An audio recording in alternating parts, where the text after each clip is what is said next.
Thank you for visiting ChristopherMedia.net. Christopher Media. Let's make some noise. From Asthma Core Studios near Detroit, Michigan. It's unregimented. Gangsters, what's up, guys? And now, here are your hosts. All right, it's from March 25th, 2020. I'm Chris. I'm Aaron. I'm Rich. Hey, everything's going to be good by Easter, guys. That's what we're told today. The DJT is eyeing Easter's when he wants to get the economy started back up again. The second coming of Christ and the second coming of Trump. Yeah, second coming of America. Second coming of our economy is what he's hoping. It's going to be the second coming of the coronavirus. You idiot. Like, if you look at all the data models from South Korea and China, take them for a grain of salt because of where they're from. But that's when this is going to be at the peak. He thinks we're going to be back to normal by you fool. No, look at the data model. Just count weeks. That's all you got to do, Donnie. Count to 8. Like Easter's going to be about 8 weeks into this, and it's about or halfway into our 8 to 10 weeks. No, we're not going to be starting the country again back up on Easter. You're talking 2 weeks from this coming Sunday. You are out of your goddamn mind. A tanning cream's getting to your brain. Yeah. Well, look, he's not a numbers guy, really. I guess not. Or a facts person. Well, look, if Ann Coulter can't get the numbers right, what hope do we have for Trump? I mean, Ann Coulter she may be wrong most of the time, but she's at least a competent human, and she makes strong arguments. I won't say that she makes good points, but she makes strong arguments for her points. And she tweeted today that a graph, side-by-side comparison to deaths from the flu compared to deaths from coronavirus, and says that this graph proves that the coronavirus is less deadly than the flu. And just a cursory reading of, a fourth grade level understanding of reading a graph, and you would be able to tell her that, no, in fact, it tells you the exact opposite. It appears to be 3 times deadlier than your average flu. It's the same mindset of the idiots that post the thing that, we talked about that Earl posted with just because the quantity is bigger, they don't do the percentage math. It's not even one of those. Really? It's even more obvious? I'm going to see if I can find it and send it to you, and you're going to slap your forehead. Try not to touch your face. Just mime it. Whatever. I'm social distancing. It's just me and my wife and Rory. We're good. I'm so sick of this fucking percentage bullshit. You know what this sounds like? Every time someone whips out a graph to try to prove their political point, it reminds me of, oh my God, what are you wearing? Sex Panther. 60% of the time, it works 100% of the time. Just shut the fuck up. Just seriously, just shut the fuck up. We get it. Look, a lot of people are going to get sick. Wait, what's this supposed to prove? Sorry, Rich. Some of them I'll give you the context as well. So Ann Coulter's tweet was, for people under 60, coronavirus is less, all caps, dangerous than the seasonal flu. And then you open it up and look at the picture, and it has everything broken down by age group. And it shows that the common flu, ages 18 to 49, kills an average of 0.02% of people. Now, same group. For coronavirus is what? Let's see, 40.09. Yeah, it's 41%, or it's 0.5%. So it's do the math. However many times 250 is. That's how many times more deadly. Yeah, you're right. This proves that's the opposite of what the fuck she's trying to say. Yeah, I'm sorry, I misspoke. I shouldn't have used the 18 to 49 example. But what did you say, 0 to 60? I'm just adding up 0 to 60 for both of these things. By the way, guys, we got an incoming call. Earl's going to join us. That's right. But yeah, let me add him. Go ahead. Oh. Can I finish? Yes. or do I need to be quiet? Do I need to be quiet for you to click the button? No, I read the numbers for the age group because it's broken down under the flu by 18 to 49, but it's broken down more finely on the other side. But if you do look at the under 60 age group, yeah, it shows it to be actually more deadly than the common flu.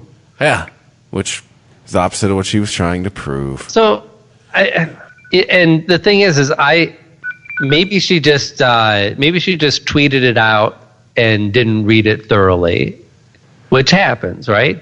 But Ann Coulter's a pretty high profile person, and you think that she might even have somebody that's hired to help her with her Twitter and to help her check the stuff. But she tends to, while she might manipulate them, she will have her facts straight, right? Mm-hmm. It might be put in unfair context, but at least she is factually correct. In this case, I don't believe that she cares what the graph says, right? This was done at noon today. It is 9 o'clock as we're recording this now. It's still up. And she hasn't corrected it. She hasn't realized, hey, oops. There's no correction. There's no nothing. Because she got her message out. Like, the message is, it's okay if people die. Let's get back to work. See, that's what I'm done with in this whole situation. This attitude of, I got my message out.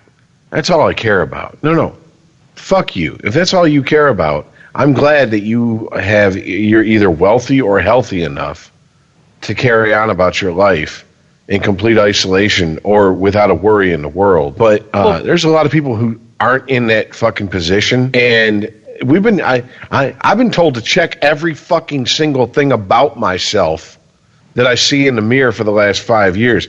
Maybe it's time for these people to check their fucking, hey, stop dancing on our fucking graves, assholes. Oh, we got our point across. What's it matter? And just like this whole, some people are going to die. We have to keep the economy moving forward. Oh, some people are going to die, right? Oh, okay. Well, how about you lay down in front of the fucking... Let's start with you. In front of the train. Yeah. You first. Like, what is that thing I sent you guys this morning with that lieutenant governor in Texas? Like, people over 70... We start with him, Glenn Beck. Yep. He's on this train. He's like... He thinks that there's acceptable deaths for restarting... Getting, like, what? A week or two early jump on restarting the economy. Yeah, but look, we're not talking about destroying the economy. There's a difference between talking realistically about a level of attrition in the population that's going to happen regardless. Collateral damage, it's going to happen regardless. And going, well, it's an acceptable amount of death. Oh, really? Mr. Glenn Beck and Mr. Pro-birth people, is there an acceptable amount of abortions? No, it's never acceptable. But it's okay once you're here, there's an acceptable amount of death. I'm sorry. I was just going to say, and the politician, I cannot, forgive me, like I said, I've been in a world of children today, so I don't really know. I've only seen what I could sneak peeks at on my phone. But supposedly a politician made a comment about our grandparents are willing to make the sacrifice to move our world forward and our economy forward. Not what I forward. heard from them. And I'm like... Yeah, not mine. Well, mine are gone, but not my metaphorical ones. Yeah. My mom isn't. My mom's 72. She ain't willing to make that sacrifice, even though she thinks it's a bunch of bullshit. She's still not. She wants to live. She wants to hang out with her grandkids. Right, well... Hey, at least we don't live in Italy, right? Because here's what Ann Coulter knows. She knows that people don't trust the graph. They trust Ann Coulter. So they see the tweet. They're not even. They're only. No. Let me clarify.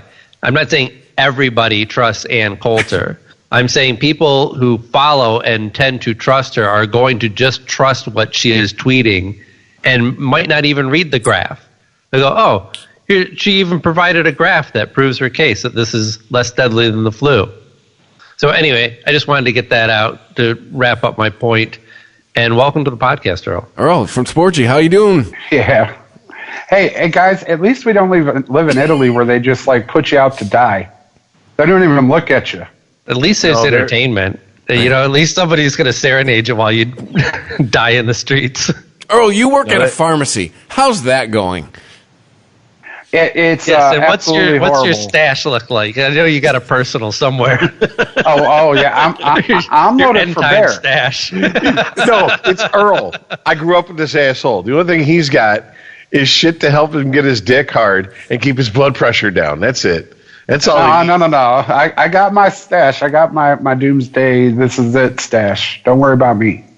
Oh, this is it stash. A bottle of morphine and a fifth of whiskey. Same here, asshole. You ain't special. Okay, well, I'm just saying. But no, actually, today I saw a fight break out in Walmart's pharmacy. So Fight over what? Drugs? Over nothing. Over nothing. It just broke out. I think he was trying to cut in line or some shit. I don't know. Oh, so prison rules are starting to apply at the pharmacy. Neat. It really is, man. It's ridiculous. The pharmacy I particularly work at has absolutely nothing. You come there for Tylenol. My man was like, yo, where's the Tylenol? I can't find it. I'm like, how can you not find it? There's a whole aisle. I go around the corner. I'm like, nothing. There's a whole aisle of nothing. Well, sir, this is where the Tylenol used to be. This is how you can tell your pharmacist privilege. You don't have to go out and stock the aisles amongst the plebs and be out there amongst the. Excuse me, sir. Do you have Tylenol? So the real question is, we all want to know, Earl, when are you getting a gun? They issuing you one next week, or I have 4, but that's beside the point. Planning. no work issue? When's Walmart giving you a gun? Oh yeah, no, that's not going to happen. You can't find them. But guns and ammo are more hard to find here than toilet paper. Jesus Christ. Yeah, I found toilet paper today. Yeah, but I haven't been panic buying or anything, but I did actually stumble across toilet paper when I had like one roll left at home and bought the biggest pack I could and just hugged that thing the whole way home. You should have put a roll on the end of your dick and walked out of the store like, hey, ladies, what's up? No, I can just picture Aaron driving home with his kids and the toilet paper, and the toilet paper's in the front seat. Shotgun, strapped in. Yeah. Yeah, and the kids are in the back all over each other. Just Sebastian's in back like, this is bullshit. And I flipped, like, when I left, I wanted to hold it up and show everyone, like, they've got toilet paper. And then I thought better. I was like, I got to hide this. I might need to go back for more. Right? All of a sudden, Humongous from Mad Max 2 shows up. Just leave the toilet paper and walk away. No one needs to get hurt. Just leave the 2-ply. By the way, Earl, just so you know, even though we just riffed on toilet paper for the last 2 minutes, pretty much all the jokes have been said the previous 2 episodes because we're going daily episodes. So just so you know, don't embarrass yourself. Try to come up with something new. I'm not, but I'm quite serious. The guns and ammo here are extremely hard to find. No, that's not shocking. Dude, you live in Kansas. Duh. The state of California just sent out 1,300 deputies to shut down every gun shop in the state. Yep. I'm like, God damn. Okay. Like, this is why, hey, look, I'm not even going to, right-winger, literally Hitler. Okay, cool, I'll be all that right now. This is why I don't want to live in one of them states where you have to jump through 10 million hoops to get a fucking hunting rifle or a 12-gauge. I'm not talking, I don't need to come out the fucking gun store with a 50 cal Desert Eagle and enough fucking, rounds to worry the ATF the minute I fucking lay eyes on it. I told you it's not exactly reassuring to the right, though, is it? Because all this talk about the left is saying, we're not coming for your guns, we're not coming for your guns. And something goes sideways in the country, like, go for the guns. Yeah, right? That's it? Good point. Exactly.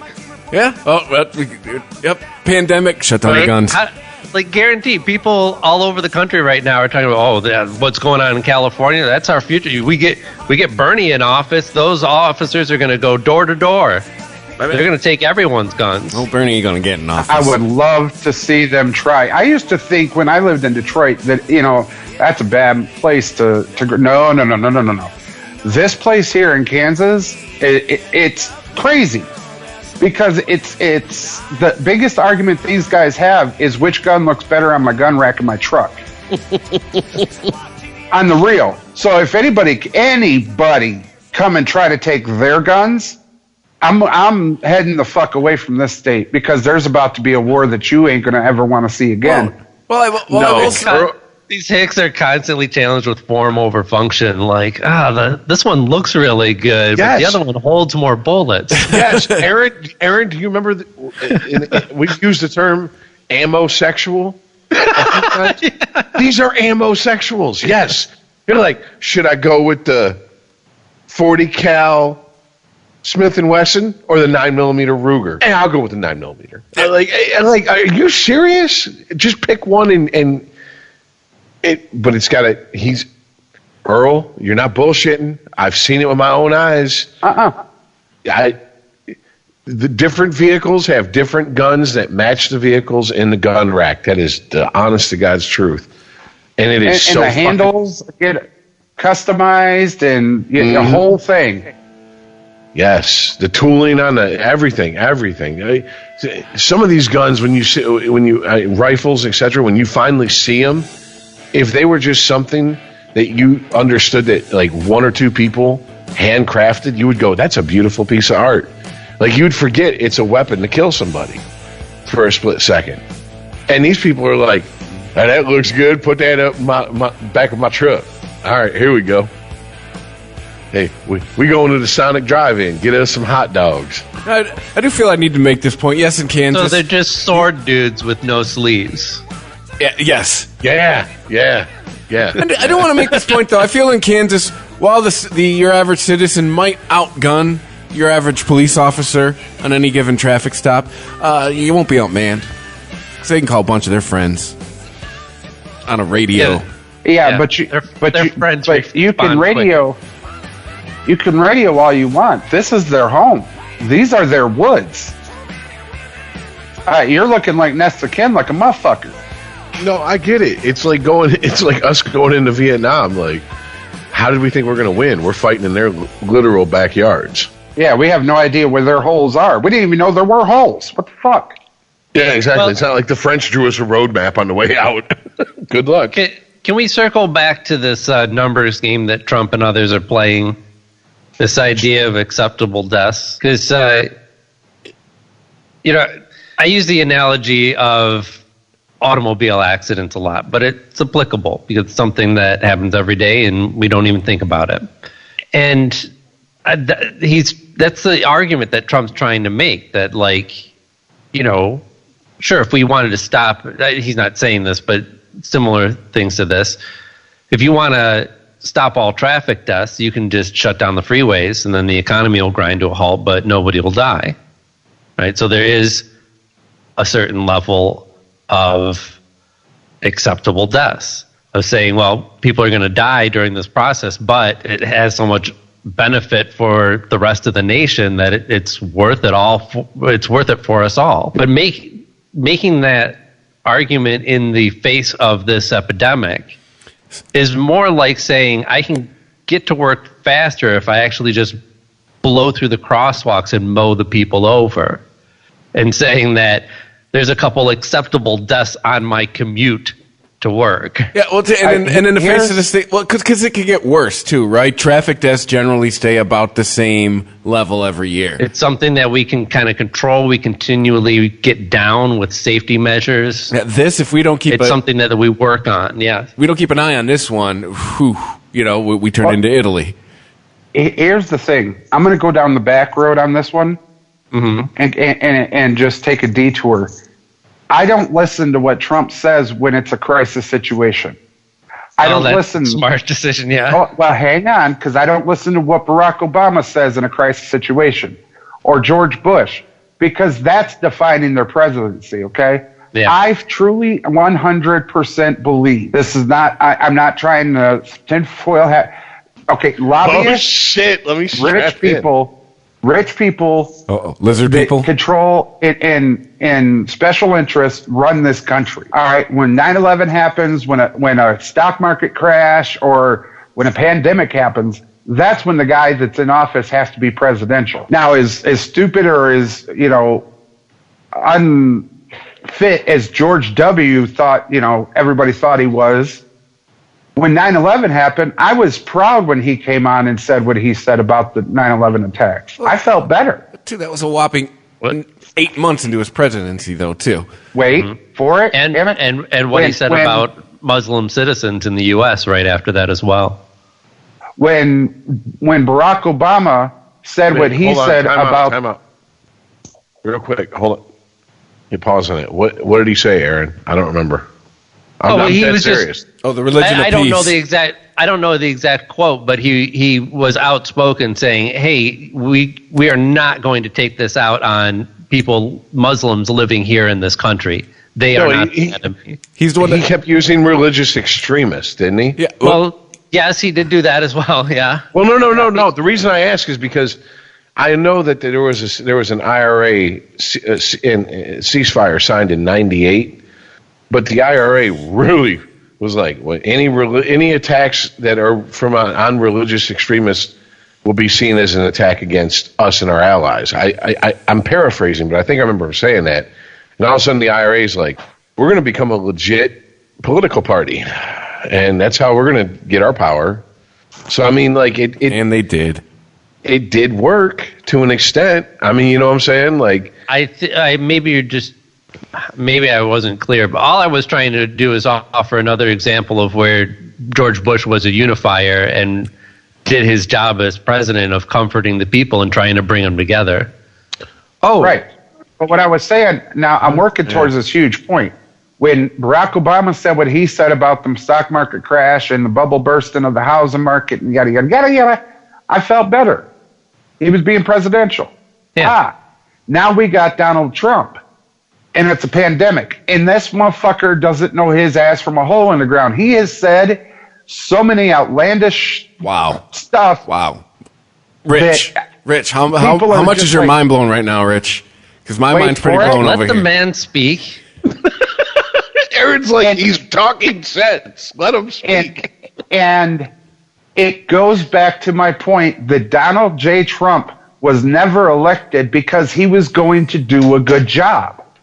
That is the people of America going, look, fuckers, we will go to this extreme to show you we are done with the machine. Okay? We will elect the stupidest person we could have found. It's fair. He has said, you've said that for 3 years now, man. You have. You are correct. Exactly. Yeah. And we will put him in there to stop this machine. And now that a pandemic happens, now that he has to be quote unquote presidential, everybody's like, well, look at that. Well, fucking duh. Surprise to nobody. I do agree with that because we've talked about this. And that's why Chris, you brought this up yesterday. Pence is there when he goes off script. Be on script, read what's put in front of you, read what's on the teleprompter, say your piece. He's been reading a lot this week. Yeah, and the end of last week. And when he starts going off, Pence kind of gives him the, what the president meant to say was, that. Right. I'm paraphrasing. I'm being a smartass, but you get my point. And his tweets and all of this bullshit, and everybody's like. So in other words, once again, you think presidents? We're really going down the rabbit hole now. You think presidents are just figureheads that are put there by the elite for us to choose from? In this case, it's kind of Coke, accurate, Pepsi. right? Like Trump has the power, and him and his administration, and Republicans have the power to control this to a degree. I mean, if it comes to the idea of having to put the whole country on lockdown and declare martial law, they could do that. But when it comes to what he's referring to as restarting the economy, he doesn't have as much control over that. I mean, I actually don't know what control Trump would have over that. That's up to the governors making those decisions as to which businesses are essential, how many people are gathering. These decisions are all being made on a state-by-state case.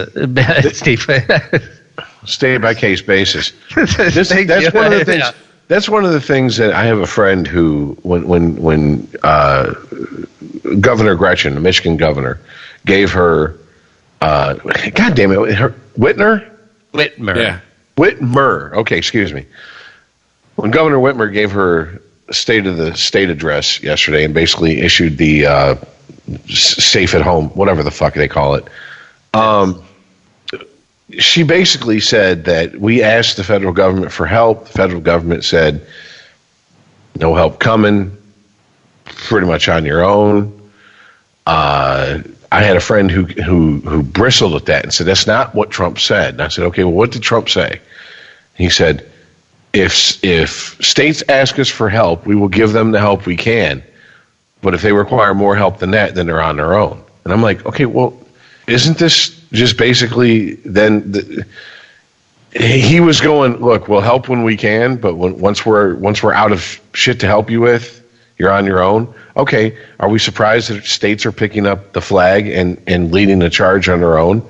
And are we going to be shocked if Trump goes, okay, everyone can leave their house, there's no need to stay safe in place or anything past Easter, if certain states go, no, actually there is. And since we're the ones who've been handling this shit state to state for this entire situation, listen to us. The one thing I call T-minus 3 weeks until we see MAGA hats coughing on people. Right.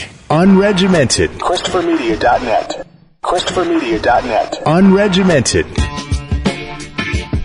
But the one thing that's bothered me about all these situations with the governors, though, is, which, by the way, I've been trying to hate Whitmer through this. I can't. I'm sorry. I've been trying. She's doing a great job. Yeah, I've been trying. Witty. Yeah. The thing that pissed me off about her is done it in the past for the moment. Yeah. It'll come back up once life gets back to normal. But right hair? now, the way, no, is that bitch? I ain't paying 40 cents. It was the fact she didn't wear that tight blue dress. She got lost on the way to the tight dress store. That's what pissed me off. But no, it's the way she's handled shit. I'm like, what are we supposed to do? The Fed. Let's stop bullshitting ourselves as a world right now. The world was unprepared for this. Correct. No country was sitting on a stockpile of anything. Well, that could have made this easier. Whitmer is saying that our hospitals in the Detroit area are already over at capacity. Absolutely, I believe it. And we're seeing 3 times the cases that Ohio's seeing. Mm-hmm. And they started to clamp down on this shit before we did. So no president, governor, no country, whatever, is prepared for an unprecedented event. I mean, unless you're extremely good at chess and you could think ahead in a what if game all day long and you have that kind of time, which nobody does. Which if you tried to play that game, you'd waste all your resources and never get anywhere as a nation. When 9/11 happened, we weren't prepared for, heat-seeking missiles of our own fucking planes. Never happened. We are now, supposedly, maybe. Well, yeah, and that is the silver lining that I keep clinging to is like, hopefully we're gonna a lot of life in general is going to go back to normal. People talk about this as a new normal. I'm like, we have a really good capacity for forgetting. So if we survive this without completely ruining our economy or losing a huge chunk of our population, we're going to go back to giving handshakes again. Yeah, one thing I am hearing a lot of that you did hear a lot of during the 9/11 times was, will the country ever go back to normal again? And the good thing is we can at least we're old enough to say the answer yes. Because we've seen the country come to a screeching halt in our lifetime. The question isn't whether this is the new normal or do we get back to normal. Can we get back to an enjoyable life where we don't have weird restrictions on us and still learn some lessons and be more prepared for when the next outbreak comes? You had to throw and learn lessons, huh? You had to throw that in. If there's anything that I've learned from 9/11 on, is that the minute the shit hits the fan, the amount of people who will,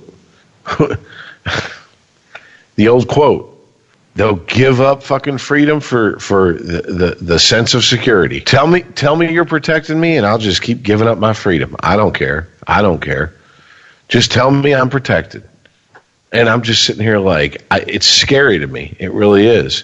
Because I'm seeing people who I would have swore were hardcore right-wingers, too much government's too big, government needs to be out of our lives.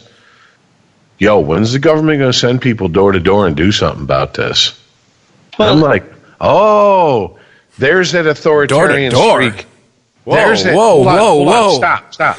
There's that right-wing authoritarian streak that's been hidden all too well under Trump that pisses me off, because the left wing's authoritarian streak has been in full display for the last 5 to 10 years. The right-wing one creeps out when the shit hits the fan, because it's like, when are we going to stop people from doing this?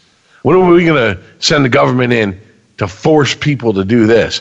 Yeah. Eventually, y'all are pussies. You don't believe in freedom. We had this conversation last night, Aaron. Ultimately, you don't believe in freedom. Freedom comes with risk. Freedom comes with no guarantee.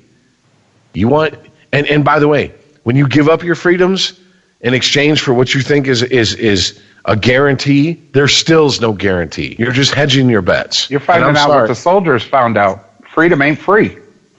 I'm sorry. I talk's cheap, but I think I've lived my life pretty much this way, and it shows. And I'm a fucking loser in life for this, but I'd rather live on my feet than bend my knee, dude. If we're talking about adapting to change and what life is going to look like in the future, I mean, 9/11 is kind of a perfect example, isn't it? We know that there's differences. There's a pre-9/11 and a post-9/11. And we experience that when we travel. We see fallout from that event that still affects us. But the good old days. Nothing about 9/11 today affects our quality of life. It absolutely does. It just does it in ways that you don't think of anymore. Well, you would never have thought to buy a VPN, let alone invent a VPN, until something like the Patriot Act, and you knew that the government could make one phone call and have every single fucking keystroke you've ever made post 9/11 printed out and handed to them. Yeah, I would guess that's what like 10% of VPNs are purchased for. The other 90% probably being streaming media. Doesn't matter. I understand that, okay? And I would hope we all are pretty much on the same page. Damn, you just made something click in my head that the guy in the office who used to be in the military loves VPNs. You just connected a huge dot for me. Oh, shit, that's why. He was in. He knows. Yes. This is no bullshit. Anyone you know in IT who's been there for since before 9/11 will tell you this shit. This is nothing new. Yeah, but I'm talking about general quality of life stuff. Like, do you use a VPN? At work? No. Okay, well, that's what I'm talking about. Like, it doesn't directly affect your life on a daily basis. You know when I used a VPN? When a person I knew gave me their login for a VPN. That's when I used a VPN. And I logged in and I was like, so the government can't track what I'm doing. But I'm not doing anything the government needs to track. The biggest consistent change post 9/11 is getting us used to higher gas prices. The people who work at the airport. People who work at the airport will tell you their way of life changed after 9/11. Anyone in those industries. Okay. Hold on. We're not going to have discussions like this because I'm talking about general life of the average citizen. You guys are giving me specific examples of like, no, I know somebody who was affected. Okay. That's not a valid argument. Okay, general life of the average citizen. I know 343 totally firemen's families that were affected. That's not what we're talking about. It's a totally valid argument. It's just an argument that you don't like. It is a totally valid argument. It's not a valid argument. No, it's not. Okay. It's as if I was saying smoking cigarettes causes cancer and kills people, and you say that's not true. I know somebody who smoked their whole life, and you say, yeah, and my mom smoked her whole life and died of lung cancer. Those are personal experiences, and they are valid in the sake of having a discussion. I'm sorry, I just you want to dismiss them and go they're anecdotal. More power to you. It is anecdotal. It doesn't. Okay, it's a different conversation. Okay, Let's Rain Man. I'm sorry that everybody has to go the scientific method for you. Easy, guys. What we're talking? Sorry, I have to be with Aaron on this one. Just because certain people's lives were changed, it's not a way of life for the country. Absolutely, and that's the point I was trying to make. The average person is unaffected by it, aside from maybe paying some more at the gas pump. somebody like Chris who takes flights all over the country all the time for his job, his life's going to be affected a little bit because of the way the airlines get affected. Absolutely. Someone like me who goes to work, come home, and I work 5 minutes from my house, I see no change whatsoever.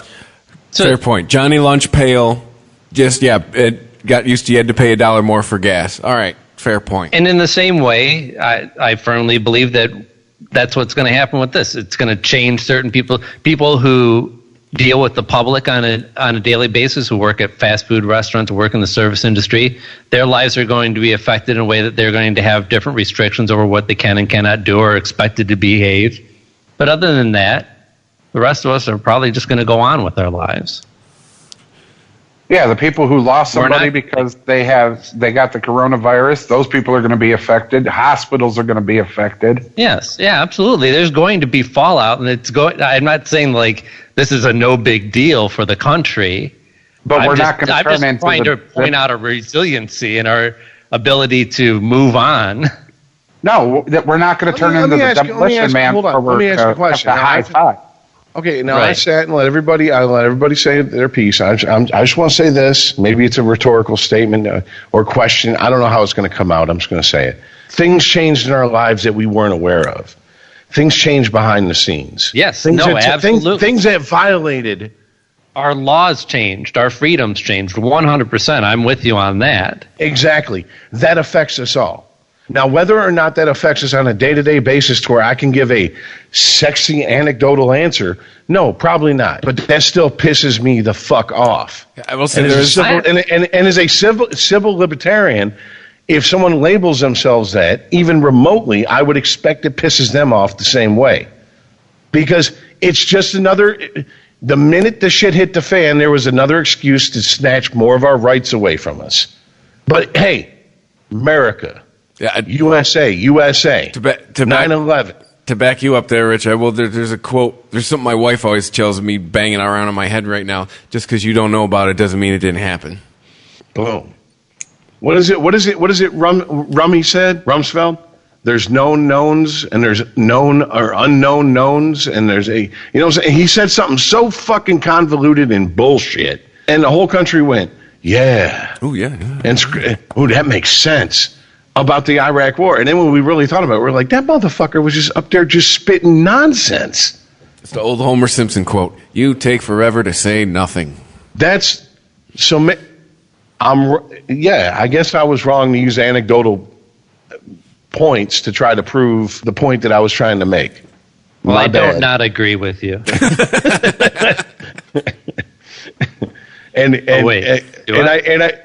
And I don't think it's hard for you to hide the fact that you're gay. So yeah, we're even. Okay, I got you. Rich, when did you stop beating your cat? When it died because I was out of food, meat on day 4. I'm on day 9. You want to come over? We're speaking of day 9. Have you seen anything interesting yet, Rich? Wait, what's day 9? Oh, day 9. Quarantine. Well, it's day different for everybody, really. That's it really is. Depends on where you're listening from. I don't know. We got to come up with suggestions for people to watch and shit for people to do. Not everyone has essential jobs. Like Earl and apparently myself a little bit. I don't know. How the fuck did the liquor store make it to essential jobs? She locks in the house and give us booze. Have you? Wait, didn't you go to school to be a history teacher? My pharmacist said if we don't get liquor, then people will actually start to dry out and they'll actually might die. Yeah. Oh, those type people? They'll go through withdrawal. Alcohol. Yes. They will. Yes, they are physically dependent upon alcohol. They will die. Oh, alcohol withdrawal. I have a friend who works at a pharmacy at a hospital in Oakland County, and he said they have beer in the pharmacy for alcoholics who are in the hospital. Ethanol. I believe that is the only drug that can actually kill you when going through withdrawal from it. Certain benzos. What is it? What is it? Zoloft, Xanax. Which one is the? But What was your question? Like, what is Rich doing to entertain himself? Yes. Well, I'm sure at this point, you said, my wife's already like, there's nothing to watch. I'm like, we are 10 days in. What do you mean there's nothing to watch? Let's put it this way. If you have a smart TV and no cable, put on Pluto. If your IQ is room temperature, there's plenty of VH1 and MTV reality show channels that play those shows 24/7. I heard Beavis and Butthead is on Pluto. Is this true? And is it with the videos? I haven't seen Beavis and Butthead. No. Yes and no. It's on there, and no, it doesn't have the videos. Oh, that was the best part. But you can also get Pluto and Tubi. Both have Riff Tracks and Mystery Science Theater just playing constantly. Pluto has that? I thought Tubi was the one that had that. Both do. Well, unless they dropped it. I started watching that stuff on Tubi because I have Comcast sent me a free box that gets that app. Yeah. So that I've just been using it because it's convenient. But unless they actually shifted from Pluto to Tubi, I believe they're still on both platforms. Okay. Yeah, Pluto is good, I guess, if you want general sports knowledge. Like today like the day Michael Jordan retired, they would report it like this. Today in basketball, a basketball player named Michael Jordan retired. You're like, oh, wow. Well, I'm glad I know that now. Don't discount Pluto's and other streaming TV services have these. Don't discount just the aggregated channels where they just take shit from YouTube and social media and just piece together, like they'll just do an hour of cat videos and then an hour of baby videos and then an hour of old people falling down. And it's like America's Funniest Home Videos without the shitty hosts. Does Alfonso Ribeiro know about this? It's quite kids in America today, because they have to be home and they're like, okay, but I need a new game and this is boring. No, I have friends I have friends with kids. They're saying their kids are just fine with all this. It's the adults that are having the problems because their kids are like, my kids are good. Yeah, whatever. My kids are here. What? Stay inside and be on my devices? Got this covered, old man. Meanwhile, my daughter's biggest beef right now is she doesn't have the new Animal Crossing, and I'm like, I might need that for toilet paper, so I can't spend that money on Animal Crossing right now. Meanwhile, I got a friend who's my age. He said apparently walks his dog 3 times a day to get out of the fucking house. Oh yeah, dog walking is a big thing that I've noticed in the neighborhood now. People I've never seen, dogs I've never seen, just walking them down the neighborhood. Around just like, can I walk your dog? Maybe. It's just creepy. I stole this dog so I can walk it. No, I'm saying though, man. Back when I was a kid, stick, mud, I'm good. Leave me there for hours. We're the last we're the last age group that can say that. We had I sound so douchey when I say this, but it's true. We had the analog childhood and the digital adulthood. We're that age group. Yeah, because I have an uncle who's like, kids these days and these crazy Atari 2600s, and I'm like, oh my god! First of all, whatever. It's not Atari 2600, you know that. But I'm like, second of all, I had that as a kid. I had literally an Atari 2600, and I also went outside and played. And I played sports, and I climbed trees, and I got into fights, and I did everything that, quote unquote, kids should do. So I also played video games when it rained outside. What's the problem here? We went banging on doors asking if people were home. People did that now. They'd be like, what the fuck is your problem? Yeah. You got a cell phone? You can't call people? I would play things like in television. Y'all remember the game Pitfall? Oh yeah. Right. And I was like, swinging from that looks so much fun. Turned off the fucking game, ran outside.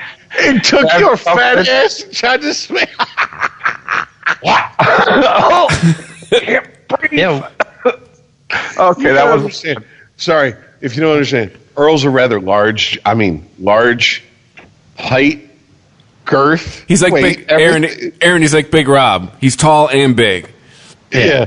So try to picture him swaying across on a little twig. Yeah, we used to play Pitfall. We used to go by we called it the creek, but it was probably just a drainage ditch that we were diving into. And there was a river. There was a sewage ditch. there was a big ass willow tree, and we just grab a handful of that shit and swing out over the water. I was watching. I looked on Facebook the other day, and I cracked up. I'm like, I read a meme that said that weed's legal and schools are closed. Kids today have it so fucking easy. No shit. I used to get in trouble so much for that shit. And they're leaving If the weed someone's- dispensaries open, so you can still get your weed while school is closed, and you're locked in the house. The recreational one by my house, you don't even have to get out your car. They bring it out to you. Oh yeah, my dispensary went to curbside. That's fucked up, y'all. No, it ain't. No, not fucked up. Fucking awesome. There's a difference. You want me to stay home? This is how it happens. Yeah. Yes. Unregimented. ChristopherMedia.net. ChristopherMedia.net. Unregimented. So, anyways, now that we're staying home, Yeah, I was so- thinking everybody let's like if you could try to pick a series for people to binge, and then maybe like if we get through that without too much fucking gnashing of teeth, we'll see if we can pick some movies. Okay, can I start? Ooh, yes, you can. All right. I would say Northern Exposure. You've got, what was it, like 5 or 6 seasons, most of them really solid, a great cast, really fun, often bizarre stories.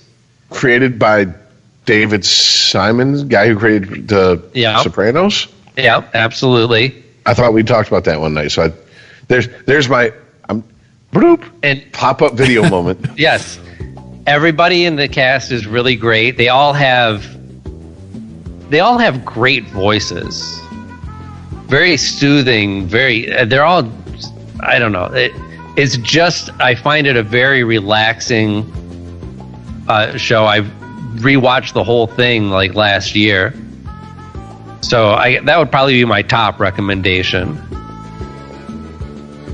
But I don't know where you're going to find that streaming. I don't think any current service has it.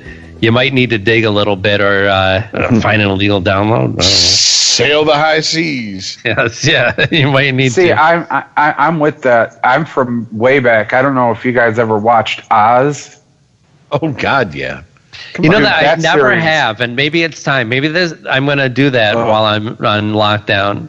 Oh, That was a badass series. I'm telling you right now. okay. Hold on. Time out. Here's the thing. If you're watching Oz, you got to watch it through the eyes of someone watching this show when it came out in '97 before any of the cable shows. Because if you watch it when nobody cared about TV shows on a premium movie channel. Yes. And nobody was expecting anything from it, and there wasn't this new golden age of TV, and there wasn't boobs and swearing all over TV shows. Here's the reason why. They give Oz 8 episodes per season, and they give them a cast of characters that rivals Game of Thrones. And they say, make it work. And they that do. cat has had huge careers Success. after Oz. Oh yeah, huge. Even the ones you don't recognize, name wise, the minute you see him, you're like, oh, that's that guy. He's been in all this. Mm-hmm. Yeah. Oz I can back up, but I'm gonna say first 3 seasons, 2 being the standout. That's what I'm going to say. You watch after that because it's like watching Dexter. You've committed so much time, might as well finish it. You know what I'm saying? Whereas Breaking Bad was, you watched the first episode, you had to watch the last episode. You know, that type Oh, of yeah. Yeah. So what you're saying, But- season 2 is the Did you sweet guys spot for ever- Oz? Yes, big time. Yes, big time. Did you ever watch Weeds?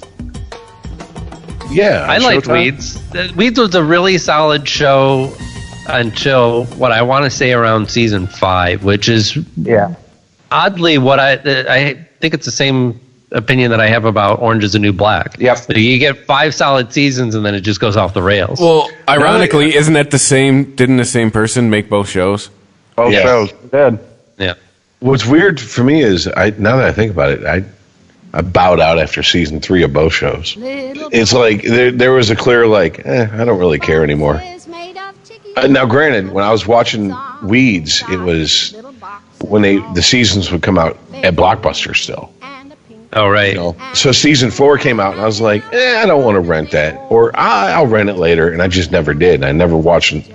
I may have caught 1 or 2 episodes. But if we're talking good binge watching shows, I think that still qualifies because there's a lot of good episodes, and you'll probably even still power through those last couple of seasons, even though they go really weird, because they're still really enjoyable. Another thing that you get out of Weeds, really great performances from everyone. Mm-hmm. And kind of a Kevin Nealon resurgence, too. Yeah, my wife likes that show. She watches it every now and then. And I'm kind of, Like, I drift in and out. Like, it's watchable to me, but I'm not, like, to me, it's, well, you guys know I have a weird relationship with TV and all. I don't care about anybody in this show. I have no emotional connection. Kevin Nealon is entertaining to me. He's funny to me.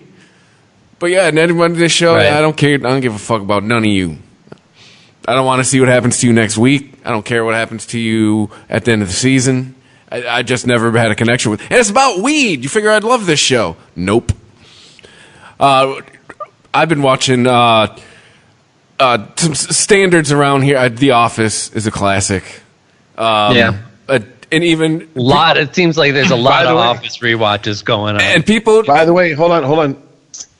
The 23rd was the 15th anniversary of the first episode of The Office, debuting in the U.S. Damn, it was a mid-season replacement? Yeah. Wow. Pop-up podcast. Yeah? Sorry. all of you, I'm sure every one of you has seen at least one episode of House, if not a whole season or the whole thing. Nope. No, I have not. House? And you know what? I've come to love Hugh Laurie. I've seen parts of episodes. So here's I think I might need to. Hugh Laurie in other shows is not even close to House, man. Really? He's not even close great to in Avenue 5. What was the other thing that I really loved him in? Well, in the Avenue 5, isn't that the space one or whatever? Avenue 5's the one that I gotta really buckle down and like. I'm just telling you, start watching. Well, isn't that where it's different. Those first few episodes, it's kind of finding its groove, and you got to find your groove into it. But it really pays off. It's a great story. Well, too, in that show, isn't he more his UK persona? Because isn't he a comic actor in the UK? Whereas here, where he's big, serious House, but in the UK, yes. He was he was with oh god, what the fuck is his name? What was his comedic partner in the UK? Stephen Fry. Oh, okay. Him and Stephen Fry were like a comedy team. Mm-hmm. So all right, and Aaron, you got to watch that, dude. Wait a minute, the character Stephen that Fry, he plays on Avenue. Fry? I'm sorry. Go ahead. Yeah, I was just going to say the character that he plays on Avenue 5 is great because he's the captain, and shit goes wrong right away, and we find out that the captain of the ship is just a figurehead. That the owner of the ship just picked somebody who looked like would be a really good captain, and he's really just an actor. And he has an American accent when he starts, and then he keeps slipping into British because he's actually British. And then he loses his toupee, and he just like slowly degrades over the course of the first season. It's pretty great. Anybody watch Tiger King yet? No, I've been hearing reference to that. I have no idea what it even is, though. I want to talk with you guys about it. Somebody watch it. All right, that's going on my list. Dude, and bring a lot of weed, because you're just going to be like, at the middle of every episode, you're just going to be like, what the fuck am I watching? Dude, it is like... I'm into shows like that. I have a lot of patience, especially when they look good. Dude, it is it is true crime on acid. It's like, go home, true crime, you're drunk. That's what it feels like. Like the creator of Orange is the New Black created the other series. The creator of House went on to create The Good Doctor. And Right. my wife and I are currently watching that show. It's an amazing show. Oh, isn't he an autistic doctor? I was going to say that That's word. him. You can't say it anymore. That's him. Why can't you say autistic doctor? I said, Yeah, no. he's an autistic. No, I said I was going to say the R word, but you can't say Retarded. that anymore. Well, there you Well, go. Yeah, no, he's autistic, but he has a lot of house tendencies. And Wait a minute. Being autistic doesn't mean you're retarded. Yeah, that's what I. Yeah, is that what you just said? I'm sorry. No, I said he's not. He's not. Anyway, let's move on. Yeah. Anyways, catch one of those and you'll understand. I mean, it reminds me so much of House, and it's a great show. All right. Well, if I'm recommending. I brought up plenty of times. It's a mini series. It's 8 episodes. They're roughly an hour to an hour and 15 minutes per episode. It's Generation Kill. It's about recon Marines who were the tip of the spear in the 2003 invasion of Iraq. It's done by people who done The Wire. Has a lot of actors you're going to recognize. Alexander Skarsgård, the guy from True Blood, he's in it. A bunch of people from The Wire. A lot of people I've listened to and talked to who've actually spent time in the military say it's the closest thing to watching the real military. And that's why a lot of people can't get into it because they can't get past the nomenclature. Don't let that put you off. If you pay attention, you'll start to understand what a lot of things mean. Case in point, what's the SOP, standard operating procedure? Mm-hmm. Once you hear it used in context, you start to pick it up. I dig that shit. I'm such a sucker for like professional and situational lingo, and yeah, I love shows like that where they don't give you the dictionary for it. They kind of, you have to figure it out what they're talking about. Yeah, there's one time that a term they define, but that's because the term was so... It was so esoteric you'd never figure it out in context. Well, you needed to understand that it was... long story short... plot point. Long story short, an officer was trying to call in an airstrike that was danger close. He was calling it in closer than, I want to say, I think it's 250 meters. He was basically calling an airstrike in on top of his own position, right on top of their heads. And a junior officer tried to stop him. And he goes, he was a captain, this was a lieutenant, and he goes, "Lieutenant, are you questioning my orders?" And this lieutenant goes, "No, I'm just trying to make sure your orders are carried out the way you actually want them to be carried out." And he was like, "Stand down." And so this lieutenant turned around and looked at his people. And by the way, this is all a true story, folks. This was a reporter who followed these people and were embedded with them for a month and a half. Tip of the spear invasion of Iraq. Sat in the front SUV going through the desert into Baghdad. So this is firsthand accounts. This lieutenant turned around and looked at his people, and the people go, "Should we hunker down for an airstrike?" And he goes, "No, he's calling in using the wrong coordinates." Or, excuse me, wrong credentials. He was calling in the wrong coordinates with the wrong credentials. They never did the fire strike because he was so incompetent. You know what I'm saying?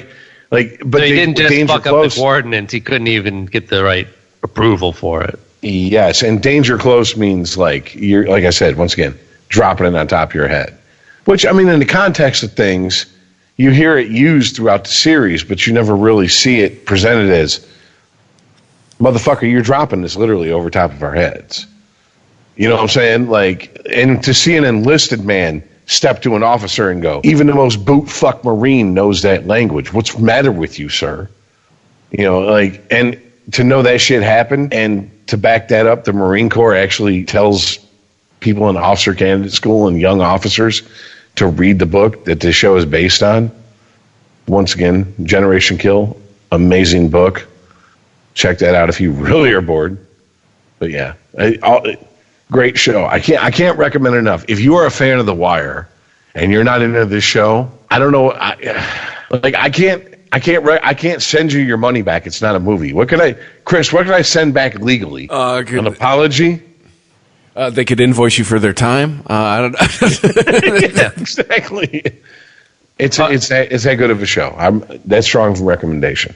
I got another suggestion, too. Not much of a binge watch. I think there's 10 episodes in the first season. It's the only one that's out on Netflix. Lock and Key. If you got something that you want to watch with kids, it's got a little bit of an edge to it. It's supernatural. There's a mystery, but there's no swearing or nudity that's, going to make it uncomfortable to watch with your kids and all. That's been a really enjoyable show, based on a comic book about a family that moves into a house that has all these weird keys that appear and unlock strange doors. Today my wife started watching Good Girls, and I didn't hate it. All right, strong recommendation from Chris's Corner. Apparently I'm gay coming now. out swinging again. Here's one time this chick was sucking my dick. She stuck her finger up my ass. I mean, I didn't hate it, but Just saying, it's got Christina. I didn't say, hey, could you put that back on? It's got Christina Hendricks, and they make sure they highlight her rack a lot in this show. So I'm like, I ain't mad at it. Christina Hendricks, sorry. See, you understand. No, that's not a good. Yeah. What?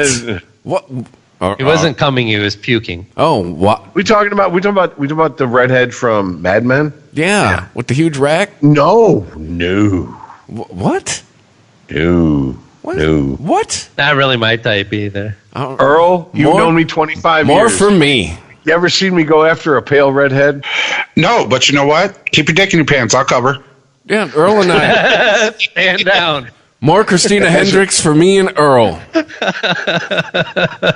Oh, by the way, real quick.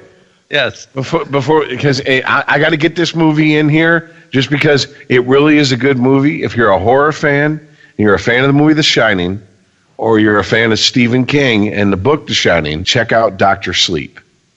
It is on my list. I've been meaning to watch that. I'm going to say this. I'm going to say this alone. If you haven't seen it, it's a sequel to Stanley Kubrick's movie, while still respecting a lot of the book. I mean, great. I feel a responsibility we're mentioning the sequel to The Shining while we're all locked in our houses. Well, hold on. But I feel a responsibility as a broadcaster to say something. I just want to say this. There's one scene in that movie that's the first time in a horror movie I've been like, I don't know how to feel after watching that. I didn't feel disgusted, didn't feel scared, didn't feel horrified alone. I felt all these things together, and I watched it, and it was but I was very calm because of the way the scene was put together, and I was like, that's unnerving, that's horrific, that's a good horror movie. Rich, I watched The Shining with my daughter, and she really enjoyed it. Can I watch Dr. Sleep with her and not scar her for life?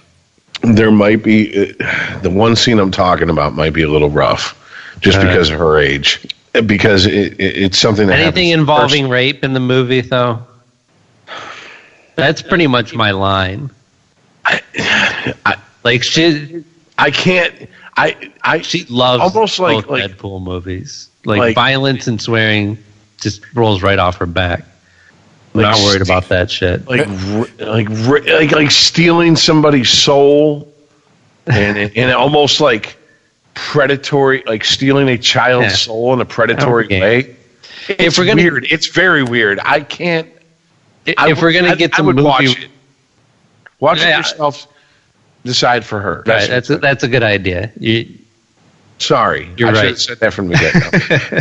Because if we're going to get some movie recommendations in here, though, I want to say my movie recommendation would probably be Cradle Will Rock, which it's an ensemble cast. Alfred Molina's in it. He plays the guy who did the mural that's in the DIA, the automotive industry one.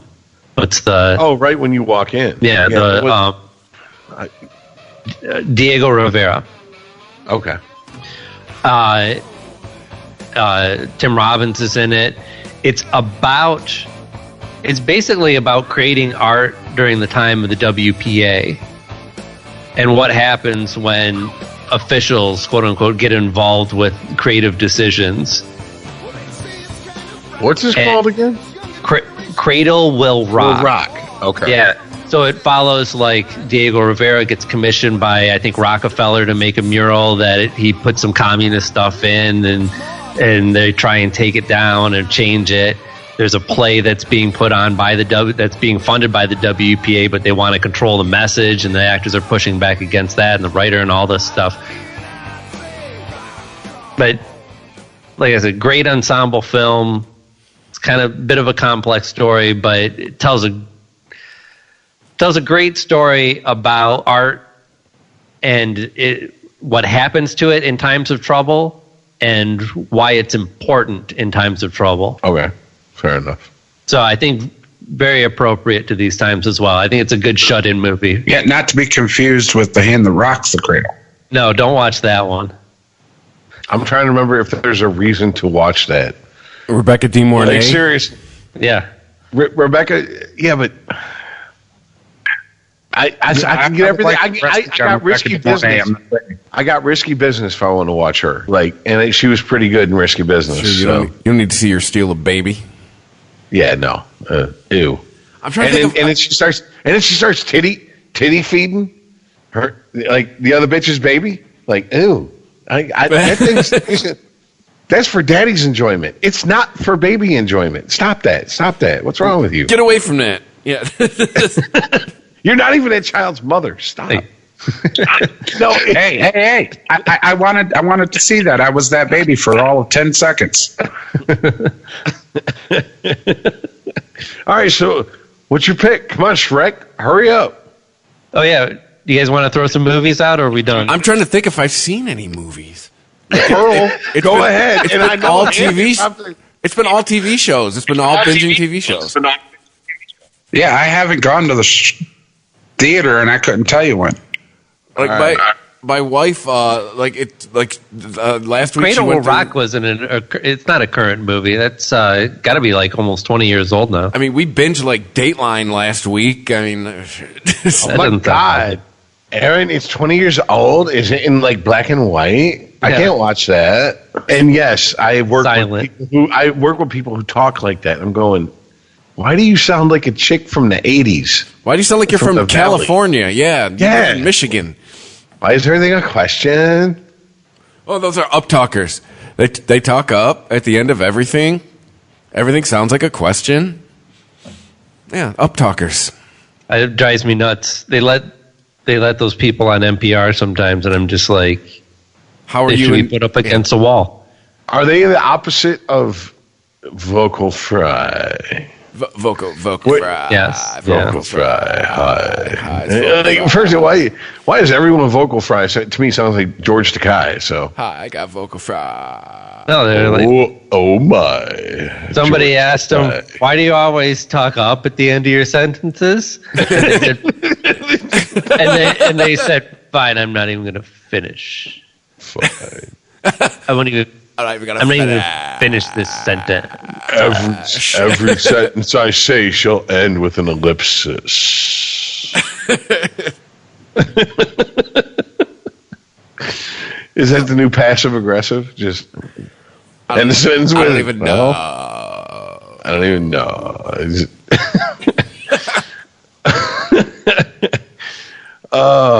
Christ. I have too much fun by the end of this show because I put whiskey in my coffee when we do this. Oh, man. Yeah. I might have said, well, fuck it. If I got to go back to work and I got to risk death, might as well go smiling. Right. I got to go risk the coronavirus and get a new coffee maker. Mine just broke down right before we were going to record. That son of a bitch.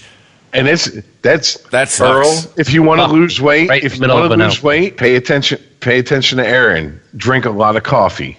That's how he stays skinny. Actually, I was reading a story today about how shits they think everything it out. might contribute to weight loss. Yeah, because you shit everything out. It's a constant diuretic. Trust me, I'd shit everything out. Just you don't eat food; it just rents space. Well, it's technically for all of us, but Yes. hey, before we go, did you guys see they found Dr. Fauci? He's out of his timeout. He was there today. I think they realized that he was actually popular and that everyone was going. He loves his Every time ratings. every time that Dr. Fauci isn't on the screen, people should be asking, "Where's Dr. Fauci?" Well, he loves his ratings, man. He loves to talk about. I brought this up to Mandy today. I bet you he does them at 5:30 every day. At least now he's trying to. I should say they're scheduled at 5:30 every day because today he still showed up 5:45. Hey, what's going on? Is there a briefing? I bet he does it so he can cut into the network nightly news ratings. I would not put it past this. He's proven he is petty.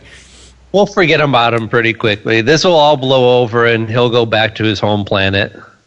Wait. Chris, first of all, Dr. Pucci. didn't you say that making people wait is like a power move? It is. Like, I will show up when the meeting starts. Saying that When I Fauci get was here. was doing a power move. No, Trump. and then Trump.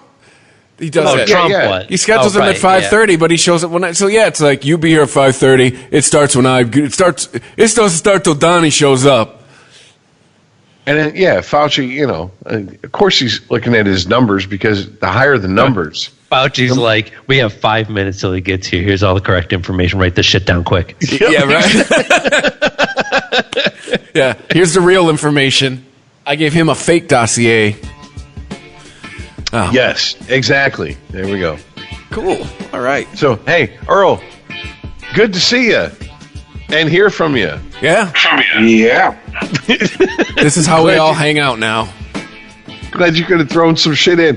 Here's the bitch of it. We're going to stop recording, and we're going to have the best show that you've never heard, and you never will hear. Because it's usually how it happens, at least on Sporgy. But, Well, it's got to end anyway. yeah, we have hair in here, so Yeah. Well, you guys can continue the conversation on Skype after we hang up. That's cool. But hey, everybody who's been listening, thank you. We're doing this while we're all hashtag alone together, and why not? Right? And I like to think, too, listening to a lot of podcasts and radio shows that all of a sudden have to institute Skype. I'm listening to us going, yeah, we've been doing this already. We already know how to do this shit. We already got it knocked out. So take that, other podcasts. Follow us on Twitter at unregimentedpod. Email us unregimented@christophermedia.net. Apple Podcasts, Spotify, Google Podcasts, iHeartRadio, Spreaker.com, ChristopherMedia.net, Stitcher, anywhere you get a podcast, we are there. Thanks for listening, and we'll catch you tomorrow. See ya. later. Peace out, guys.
unregimented. ChristopherMedia.net.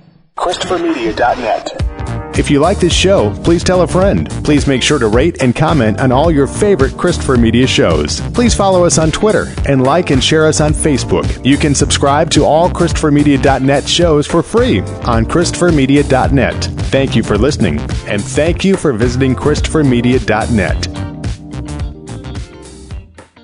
Thank you for visiting ChristopherMedia.net.